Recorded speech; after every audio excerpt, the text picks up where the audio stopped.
Seguimos transmitiendo completamente en vivo aquí en DGES TV, TV Aprendiendo.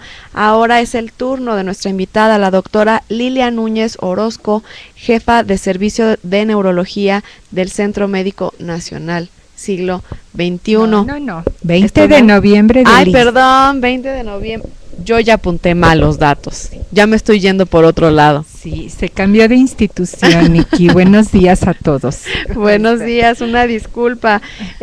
Bueno, ustedes ya la conocen, el ciclo escolar pasado vino en diferentes ocasiones a platicarnos acerca de la epilepsia, pero en este nuevo ciclo escolar, la doctora nos va a hacer el favor de venir los miércoles de cada fin de mes para platicarnos acerca de la epilepsia. Van surgiendo dudas, van surgiendo algunas inquietudes de parte de ustedes y las vamos a tratar de abarcar todo lo posible acerca de este tema. Ahorita vamos a regresar a lo sencillo, a lo básico, a las preguntas fundamentales, empezando por ¿qué es la epilepsia?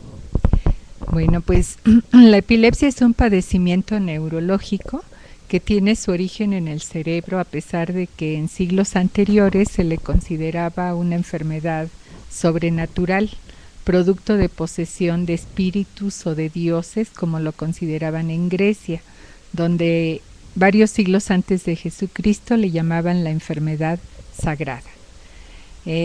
Hipócrates, 4 siglos antes de Cristo, dijo que la enfermedad no era más sagrada que cualquier otra, y que tenía su asiento en el cerebro, a pesar de lo cual, con este conocimiento ya bastante científico, en las épocas posteriores se le dieron siempre connotaciones mágicas, sobrenaturales o religiosas.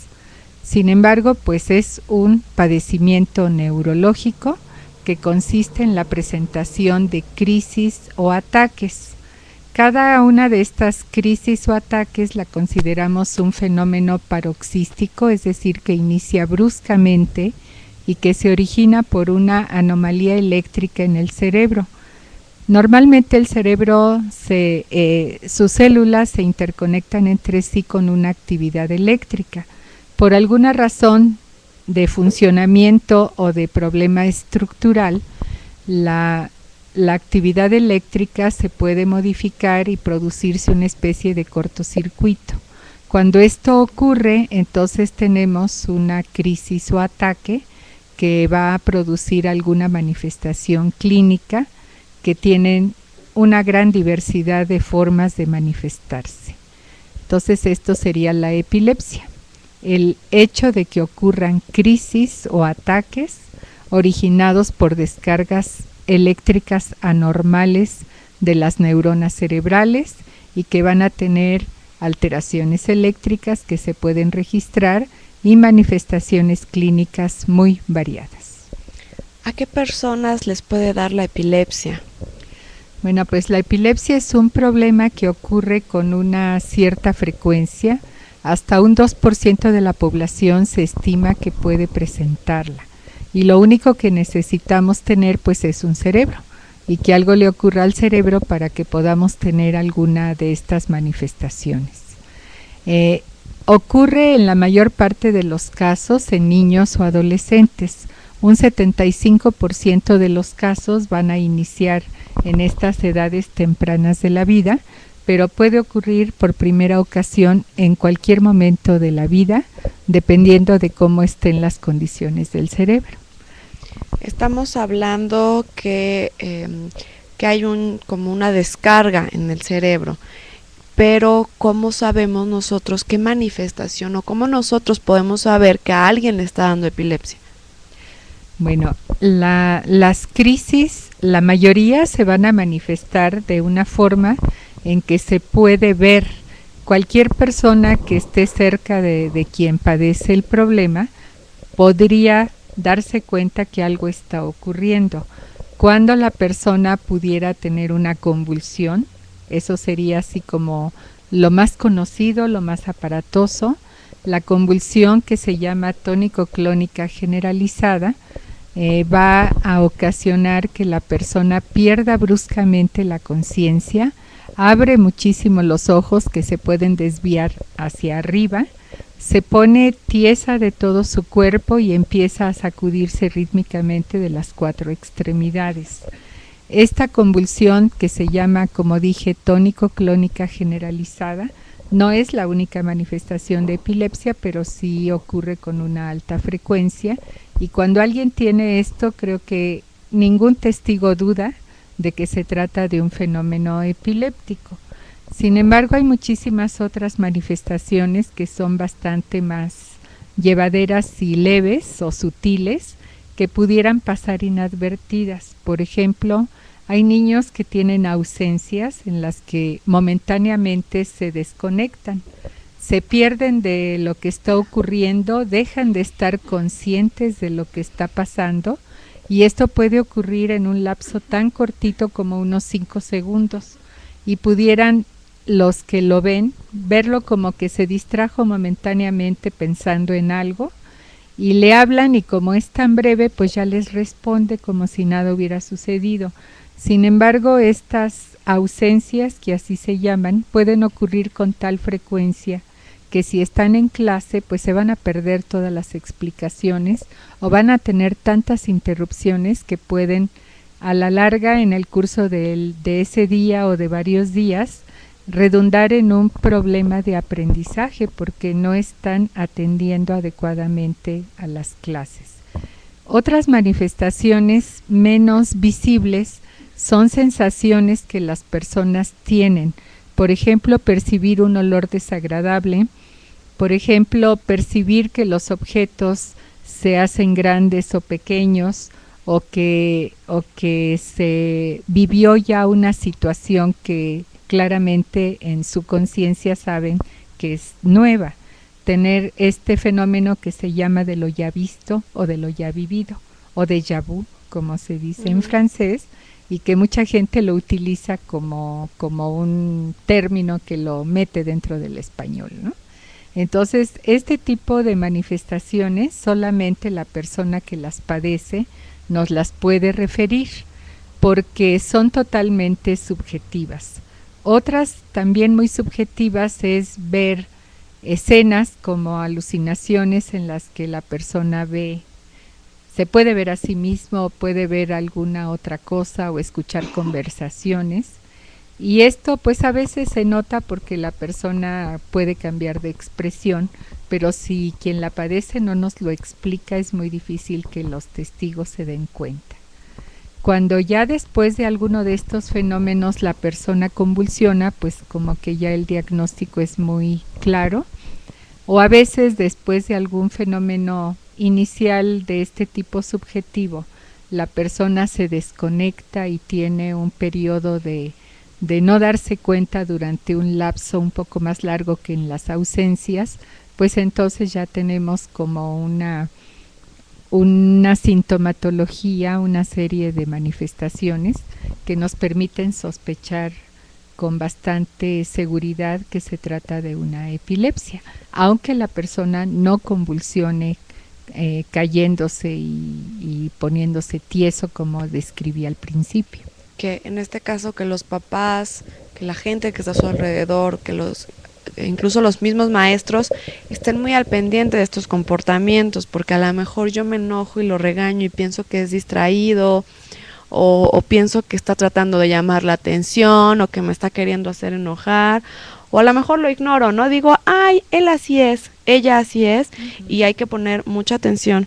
Claro. Con relación a todos los comportamientos que tienen los chicos. Sí, lo que está diciendo Nikki es muy importante, porque a veces los papás no son los que se percatan los amigos, se percatan los profesores de que algo está sucediendo raro con el niño o el joven, y si no buscan una atención médica que permita aclarar de qué se trata, se va a perder tiempo en que puede recibir tratamiento y mantener un control estricto. ¿Y puede empeorar? Sí. Hay algunos tipos de epilepsia, dependiendo de dónde se origine, dentro del cerebro, que van a ir provocando, por las descargas continuas o frecuentes, van a ir provocando alteraciones en las capacidades intelectuales.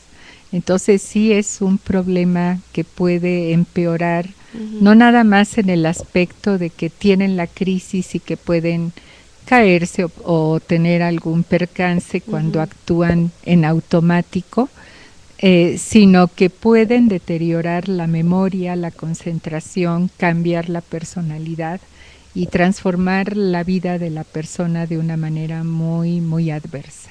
Así es que mucho cuidado y estar muy al pendientes. Las escuelas que están conectadas, un saludo y muchos besos de parte de la doctora Claro y de mí, porque están muy al pendientes, conociendo el tema. 120, 25, 42, la 5, 60, 91, la 1, la 37, 66, 107, 17, 13, 58, 64, 87, 92, 77, 26, 78, entre otras. Creo que traen muy buena actitud este ciclo escolar de estarnos viendo y de querer aprender. Técnica 87 es un tema muy interesante, ya que algunos de nuestros alumnos sufren de epilepsia y no sabemos qué hacer para ayudarnos cuando le dan algún ataque. Técnica 74, ¿cómo debemos tratar nosotros como maestros a los alumnos que tienen esta enfermedad? Bueno, son dos cosas que vamos a contestar por separado. Primero, si alguien tiene una crisis generalizada de estas de caerse y convulsionar, no hay nada que pueda frenar esa crisis hasta que el mismo cerebro termina con el problema en ese momento. Estas crisis suelen durar entre 1 y 2 minutos, aunque parezcan eternas, porque la gente se impresiona tanto que parecen muy, muy largas, pero en realidad suelen ser cortas. La persona parece que deja de respirar y que puede morirse. Se llena de flemas y de saliva en su boca, su vía respiratoria, y entonces la manera de auxiliarles es dejarlos donde están, a menos que estén en medio de un mobiliario que pueda lastimarles al moverse. Entonces hay que colocarlos en el piso, despejar el área, ponerlos de lado, no meterles nada en la boca, nada absolutamente, mucho menos los dedos, por favor, y permitir que la persona termine de convulsionar, lo cual va a ocurrir en 1 o 2 minutos. Se puede proteger la cabeza, de hecho se deberá proteger la cabeza con una prenda doblada para que no se vaya a golpear en el piso, y exclusivamente protegerlo para que no se lastime, sin meterle nada en la boca, insisto mucho en ello, y permitir que la crisis complete su ciclo en este lapso corto y permitir después que el paciente se recupere. Esto puede tardar varios minutos, a veces es un poquito más prolongado. La persona queda exhausta, queda confusa, con mucho sueño, le puede doler la cabeza, puede vomitar. Entonces hay que dejarlo reposar un rato, que esto varía mucho de paciente a paciente. A veces esto puede recuperarse en muy poquitos minutos, a veces tardan un poquito más, y eso es todo lo que hay que hacer. Ni siquiera hay que correr al hospital, eso también es importante, no recurrir a servicios que no son necesarios en ese momento, porque corremos el peligro de que les pongan cosas que ya no son útiles porque la crisis ya terminó. Entonces, registrar el fenómeno, describirlo a sus papás, con la finalidad de que al llevarlo al médico se lo puedan decir al doctor cómo fue, con la finalidad de aclarar un poco mejor su diagnóstico. Esto es en el momento en que ocurre una crisis. Si la crisis es de desconectarse y la persona actúa en automático sin darse cuenta, no hay que someterla porque puede sentir que la agreden y ponerse agresivo también. Simplemente evitar que se vaya a tropezar o que vaya a caer, y con suavidad tratarlo de conducir, pero no sujetarlo con fuerza porque pudiera tener una reacción agresiva en ese momento. Es que quizá por tener como angustia o por estar nosotros no sé, con esta sensación de que se puede caer, se puede pegar o algo, a lo mejor reaccionamos de esta manera, no porque querramos agredir a la persona, sino más bien como tratar de salvarla o ayudarla. Sí, sí, pero el paciente, al no darse cuenta de lo que sucede, no entiende que lo quieren ayudar. Simplemente se siente como amenazado si lo quieren sujetar. Entonces, simplemente observar lo que está haciendo, evitar que se vaya a lastimar y esperar a que la crisis termine, lo cual será en 1 minuto, minuto y medio cuando mucho. Pues también ya contestamos sin querer la pregunta de la técnica 78 que decía, ¿podría darnos algunos consejos para saber cómo reaccionar en estos momentos? Bueno, pues ya lo mencionó la doctora. Y ahora saber por qué ocurren estas descargas en el cerebro, qué le pasa, ¿no? Estamos acostumbrados a que funciona normalmente, porque sí funciona, chicos, nada más es cuestión de que nosotros queramos ponerlos a trabajar. Él ya sabe qué hacer solito, pero ¿por qué vienen estas descargas? Bueno, tenemos 2 grandes grupos de motivos por los cuales puede suceder una epilepsia. Tenemos un grupo de epilepsias que se llaman idiopáticas, que quiere decir vienen de sí mismas, no se conoce la causa, pero por alguna razón el cerebro empieza a tener estas descargas de manera espontánea y repetitiva, y eso es lo que ocasiona las crisis. Hay algunos casos de ausencias son por esta razón, otros de convulsiones generalizadas tónico-clónicas son por esta razón también.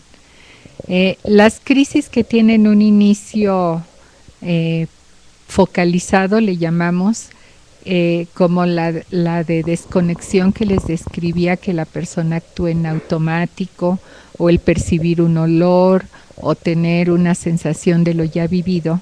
Estas descargas ocurren en algún sitio específico del cerebro. Y esto generalmente es secundario a alguna lesión que se ha producido en esa zona del cerebro.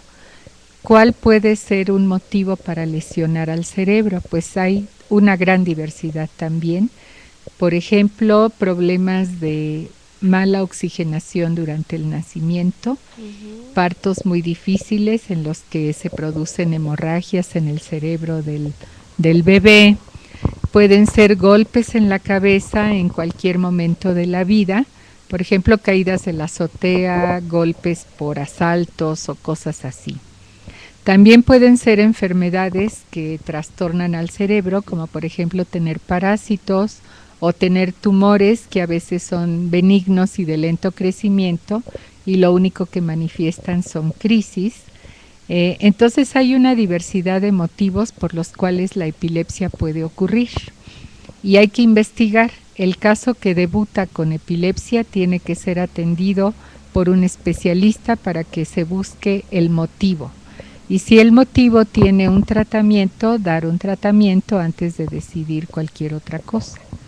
Entonces sí hay necesidad de buscar atención médica cuando una persona tiene crisis y estas han estado repitiendo, tienen que ir al doctor, no de emergencia, pero sí tienen que buscar atención médica.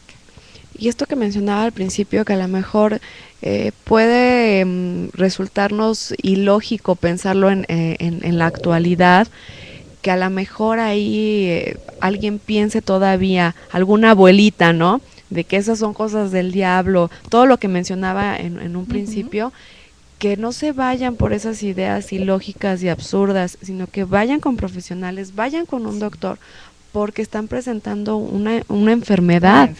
Una enfermedad, entonces nada de que el demonio ni esas cosas, tienen que ir al doctor y tratarse. Bueno, no es la abuelita, el papá, los también hermanos, los ideas. hijos, cuando son adultos que debutan con epilepsia, todo mundo piensa encontrar una explicación y como es un fenómeno un poquito difícil de comprender, lo primero que trata la gente de explicar es que algo le hicieron.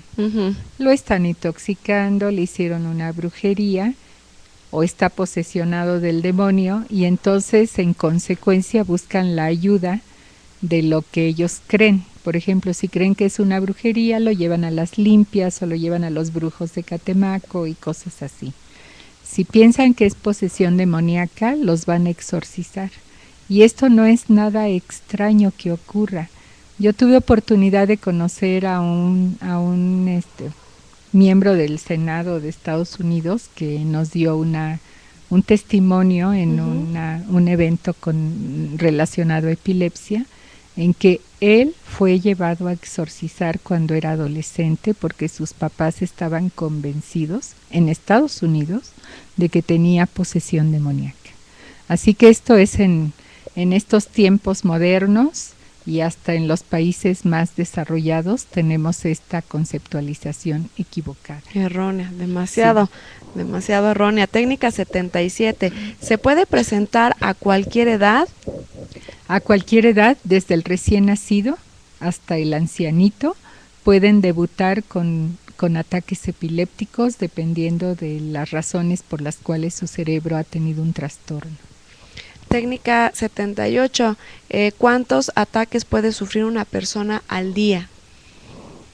Pues pueden ser desde ninguno hasta incontables ataques. Sobre todo las ausencias que les mencionaba, que son un fenómeno muy cortito, pueden repetir 100 o más veces en un día. Por esa razón, cuando están en una actividad, pues se pierden continuamente de lo que está sucediendo. Y supongo que también es variable. Si estoy en tratamiento pueden disminuir, ¿no? A diferencia de que si ni siquiera estoy diagnosticada. Claro. Estamos hablando de cómo se vería sin hacer absolutamente nada. Empieza la enfermedad, nadie se da cuenta que es una enfermedad, no se hace nada por investigar qué está pasando, por lo tanto no hay un tratamiento. Y a la evolución natural del problema podemos tener esta gran cantidad de crisis en un mismo día. Técnica 91, ¿la epilepsia es hereditaria? En muy poquitos casos lo es. Se calcula que más o menos un 10% de los casos tienen un factor hereditario. Técnica 64 dice, es bueno saber las diferentes maneras en que se presenta esta enfermedad. Técnica 60, ¿pueden darse los comportamientos en algún orden en específico o son de diferentes maneras dependiendo del tipo de epilepsia? Bueno, hay una gran diversidad de crisis que solamente les platiqué algunas. No les dan igual a todos los pacientes. Hay pacientes que tienen ausencias y siempre van a tener ausencias mientras no se traten. Hay pacientes que tienen convulsiones generalizadas y siempre que les ocurra van a ser de esa manera. Hay otros que tienen sensaciones en una mitad del cuerpo. Cada vez que les ocurra va a ser de esa manera en esa persona. Entonces, cada quien tiene su propia forma de manifestar la epilepsia, aunque no va a ser diferente a alguien que tenga el origen de su epilepsia en el mismo sitio que otro. Por ejemplo, si tenemos crisis de lo ya visto, esta sensación de lo ya visto, muchas personas que tienen una pequeña lesión en el lóbulo temporal, que es una parte de nuestro cerebro, pueden tener el fenómeno de lo ya visto y cada quien lo va a tener a su manera, pero esa es la forma en que su epilepsia se manifiesta. Entonces hablamos de un patrón de crisis que es característico de esa persona en particular y que se puede parecer mucho a una persona diferente que tiene originadas sus crisis en un sitio similar. Por ejemplo, hay unas crisis que se originan donde se controla el movimiento. Quien tiene una lesión en ese sitio, pues va a tener crisis de movimiento en el lado contrario del cuerpo. Entonces puede tener sacudidas de medio cuerpo y otro que tiene lesión en ese sitio, pues igual las va a tener.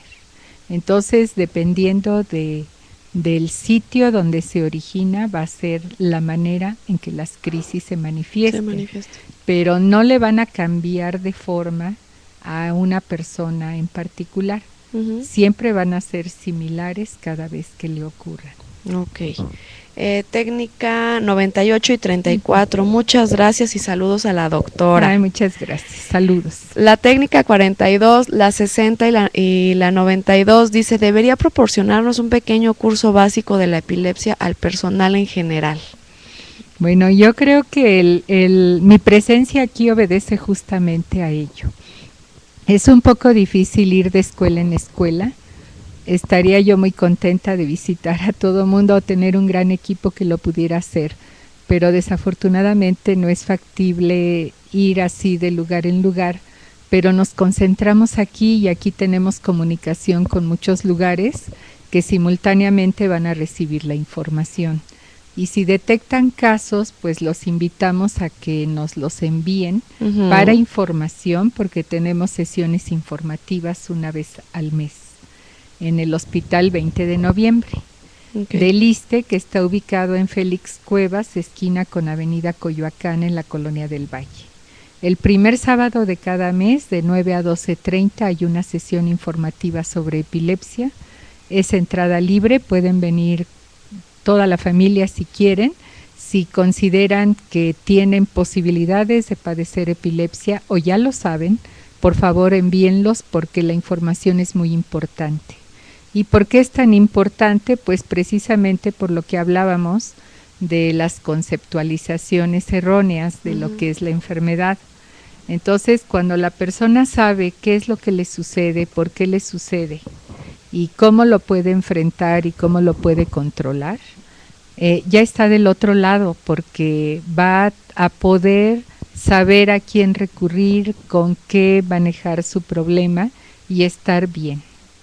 Entonces, el estar bien quiere decir que cuando damos un tratamiento, la meta es que las crisis ya no regresen jamás. Esa es la meta del tratamiento. Y bueno, para que lleguemos a eso, pues sí hay un trabajo largo que hacer, y a lo largo de las charlas que vamos a tener aquí, vamos a ir viendo diferentes aspectos de lo que es la epilepsia para que podamos ayudarles a quienes la padecen y sobre todo que los que le rodean sepan que no es nada del otro planeta, que no es nada contagioso, que no es nada peligroso y que pueden tener a sus compañeros o a sus alumnos dentro del medio escolar como cualquier otro alumno, como cualquier otro chico que necesita pues ser tratado de manera normal. Por favor, bullying no.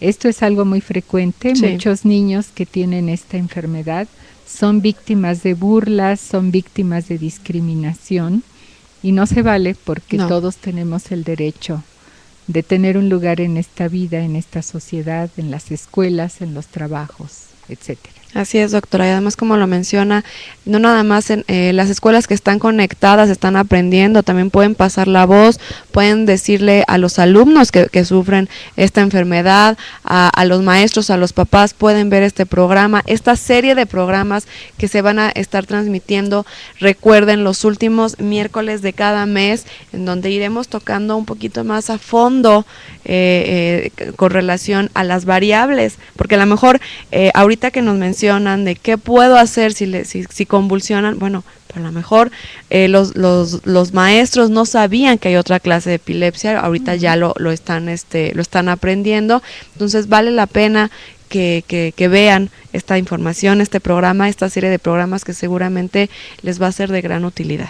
Así es, y esperamos que logremos una meta que nos hemos propuesto desde hace mucho tiempo con estas reuniones, que es que la gente vea a la persona con epilepsia como cualquier persona normal, que entienda que tiene un padecimiento como tener diabetes o tener presión alta o migraña o cualquier otro. O hasta la simple gripa, ¿no? Es un padecimiento que tienes y es ahorita, en este caso la epilepsia, aunque es una enfermedad, si se está en un buen tratamiento y si aparte yo quiero a mi compañero o a lo mejor a mi maestro, puedo apoyarlos, ayudarlos, porque dentro del entorno de la escuela le puede dar en el recreo o le puede dar en el salón de clases, o a lo mejor el día de hoy no pasó nada, pero mañana le toca en casa, entonces todos debemos de protegernos y cuidarnos. Claro, Y si está ocurriendo así como Nikki lo acaba de decir, pues quiere decir que no está bien medicado, que no está bien controlado,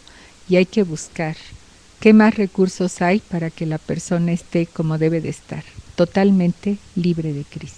Última pregunta, técnica 5, ¿es posible que algún golpe en la cabeza origine que me enferme? Creo que ya lo mencionó. Sí, mencionaba que los golpes en la cabeza pueden ser motivo de crisis porque pueden producir alguna lesión en alguna parte del cerebro. Esto queda como una cicatriz y con el paso del tiempo, no demasiado, el paso de meses o años, poquitos años, pudiera convertirse en el origen de la descarga anómala y por tanto producir epilepsia. Pero tampoco se asusten si se pegaron en la... Porque a lo mejor esta persona de la técnica 5 dijo, ya me pegué en la cabeza, a lo mejor me da epilepsia, pues bueno, también es como... Todo el mundo se pega de vez en cuando en la cabeza, se pegan cuando cabecean al jugar fútbol, o si se tropiezan y se caen, pero generalmente estos golpes no tienen mayores consecuencias. Pero caerse de la azotea o tener un choque en un accidente automovilístico con pérdida de la conciencia, con fractura de cráneo, eso sí sube más la probabilidad. La posibilidad es muy alta de que pudieran tener como secuela una epilepsia. Los golpecitos banales no tienen mayores consecuencias en la inmensa mayoría de los casos. Bueno, de todas maneras nosotros aquí solucionamos sus dudas por muy pequeñas que sean. Gracias por tenernos la confianza de enviarnos todos sus comentarios, saludos, que tengan un excelente miércoles, doctora, muchas gracias por venir, nos vamos a estar viendo. Gracias. Bueno, la titular del programa, Susi, no pudo estar aquí con nosotros, pero ella va a estar conduciendo este programa, ella va a estar aquí, pregunte y pregunte y pregunte por esta enfermedad y solucionando también las dudas. Sí, queremos que nos pregunten mucho porque a veces yo platico y pienso que les estoy dando la información que deberá ser más útil, pero cuando me preguntan, pues ya vemos que no, que hay cosas que no quedan claras y de esa manera con las preguntas de ustedes retroalimentamos la información de una mejor forma y tratamos de aclarar todas sus dudas. Muchas gracias. Pues muchas gracias, doctora Lilia Núñez Orozco. Nos vamos solamente el día de hoy de aquí en DGSTV TV Aprendiendo, pero que tengan un excelente día, una excelente tarde, que les vaya muy bien. Creo que hoy no va a llover, entonces vamos a estar un poquito más tranquilos. Adiós.